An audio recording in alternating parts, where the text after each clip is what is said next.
estudyante sa Sulub, sa DSSC Sulub Extension. So karon ipaambit na mo sa inyo ang misteryo sa kinabuhi sa tao. No, kung unsa gyud ang purpose or unsa ang reason nganong kitang mga tao nabuhi iniining kalibutan na. No, sometimes ato ang atong mindset na kitang mga tao nabuhi lang siguro kanang ang cycle sa atong life is kanang ipanganak na mag-eskwela, makauman nag-eskwela, magtrabaho, maminyo, and then mamatay. So, murag paminaw na to, mo lang na ang cycle natong mga tao. But then, naday tuyo or naday purpose ang Ginoo nganong nabuhita ni ining kalibutan na. So, sa ato ang pangidaron or sa atong edad karon pa sa pagkinabuhi nato ni ining kalibutan na, no, nana ba sa inyo nakapangutana unsay rason or nganong nabuhita ni ining kalibutan na?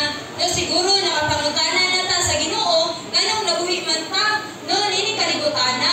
And then siguro wala pa itinaw or wala pa gyud klaro nga answer. Muna karon ipadayag namo sa inyo na ang pipila ka mga butang no or katuyuan natong mga tao sa pagkabuhi nato nining kalibutan na. So naay mga butang diri na kinahanglan gyud ta nga luoyon. Noon na dili makatagbaw sa tao ang salapi. No kay bisan unsa pa ta no kadato mga tao unsa pa ta kadaghan og kanang salapi, di ba na dili gyapon na matagbaw sa tuwa. Daghang mga tao nga mga dato daghan kay sila kwarta pero wala gyapon sila natagbaw, di ba? Nagtrabaho pa gyapon sila aron nga